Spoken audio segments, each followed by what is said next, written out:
think a lot of us want to always start our own thing, or quite a few of us at least, and this is easier said than done. I have always had a dream of starting my own thing since I was about 20 or 21, and I've had some starts and stops along the way. But how did I get something like Vertical Slice in Singapore off the ground? And what are some of the challenges I faced, especially as an expat? Starting a company in Singapore is not very hard, but starting a company as an expat in Singapore, that has its own challenges. So what were my challenges? What were the legal proceedings that I had to go through, and how is Vertical Slice actually building businesses? Maybe that's something that would be great to explore and know.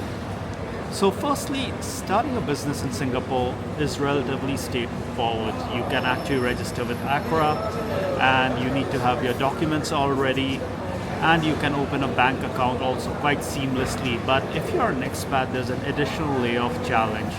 To start a business in Singapore, for most expats, you do need a local director within the company. And that local director actually can be arranged sometimes by an accountant firm that you're working with.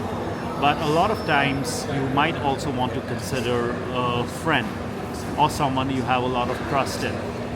This is a step that you cannot skip. You have to have a local director, at least initially in the company. And for me, I got a bit lucky because one of my very close friends volunteered to become a local director. And that actually led to a lot of obstacles being cleared. So this was actually critical because without having a local director, there would be no Vertical Slice. It wasn't as simple as signing on the papers. They had to give their identity proof, they had to go to the bank and open up accounts.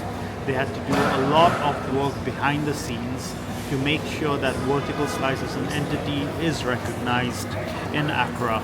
And is recognized as a registered business in Singapore. So this is a bit of homework you need to do, because if you want to start something in Singapore, you do need to kind of look around in terms of what are the options you have. Now, of course, I'm talking more about companies which are bootstrapped like mine, and which actually don't want to go to VCs for VC funding. I'm sure there are other ways to start companies in Singapore too. But if you're someone like me who likes to have a lot more independence and who wants to essentially build a creative or a technical boutique studio, finding a local director is the first step. And to do so, my recommendation would be to find a really good accountancy firm. They are going to go a long way in helping you out. Immediately, as soon as that is done, a lot of expats make a mistake of going in and applying for employment pass right off the bat. One thing that we did, which was quite smart in terms of Vertical Slice, was Vertical Slice was registered quite some time back, about 2 years before I actually jumped into it full time.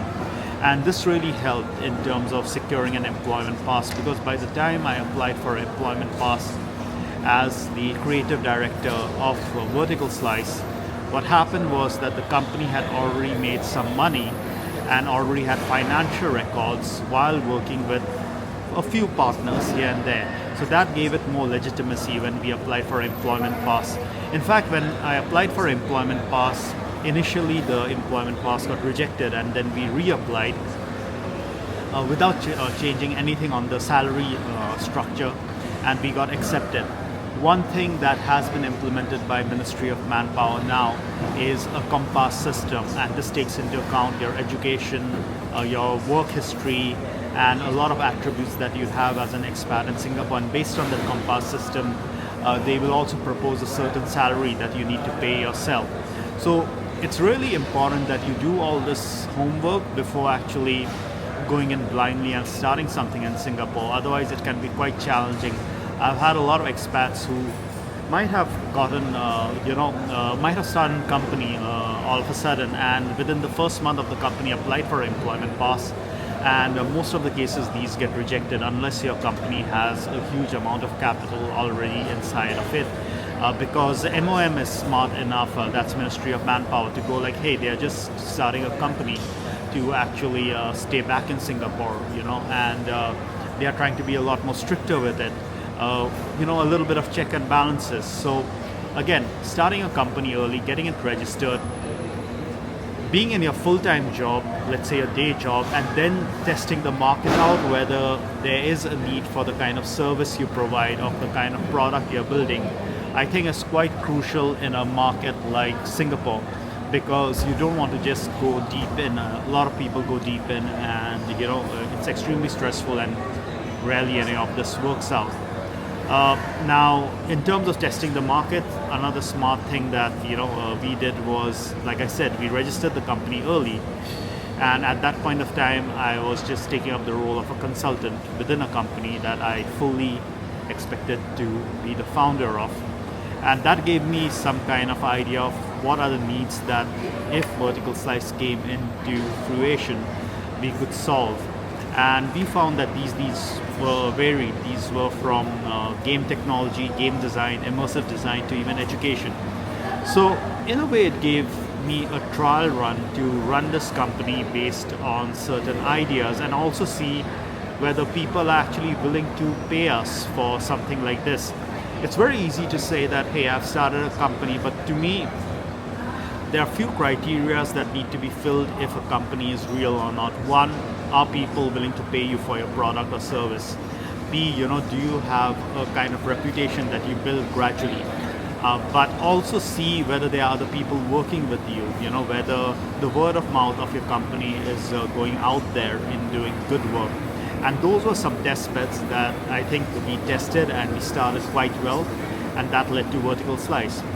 Now, when I decided to go full-time into Vertical Slice, and just said that, okay, enough is enough, I need to run this, and I really need to follow this dream and go all in, I essentially decided I'm not going to look back. So I resigned from my day job. And it's funny because I didn't even have a full-time, I didn't have an employment pass approved back then. So I took a leap of faith, and I resigned from my day job, and I was like, okay, I'm not going to do this for the rest of my life. I'm going to follow, at this stage of my life, what are my new dreams. And there was a risk involved, but I also had backups. And I think that's another important thing, that you need to have some backups in your mind if things don't work out in a place like Singapore. And not just backups, I actually had a list of partners who are willing to work with me. So I was already doing R&D in the background for 6 months. And when Vertical Slice was something that went off the floor officially with me in it as an employment pass holder and a founder and a director, we already started working with a couple of partners. And now we are working with about 3 to 4 partners. And we have, at least for now, we have constant cash flow, which is great, especially for something that's bootstrapped.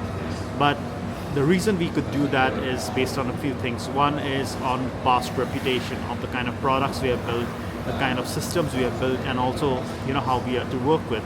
But I think another part has also been that we were actively doing business development a good 1.5 years before we started Vertical Slice. And the last tip is, if you're thinking of quitting your job and starting your own business in Singapore, it can be very challenging. Do give yourself a runway, a cash runway. A lot of people say 6 months, and in my opinion, in Singapore, if you just have a 6 months runway, you're going to burn yourself. I gave myself 1.5 to 2 years at least, because things happen slowly. Not everything happens just like, hey, I wished it and it's there in front of me. So I gave myself a 2-year buffer period, which made me pretty comfortable in pursuing new opportunities. So this is just a brief of some of my own journey in starting Vertical Slice and where we are at. And I'm sure we'll learn a lot more as the months and years go on. But do keep this in mind, and feel free to reach out to me if you need any answers.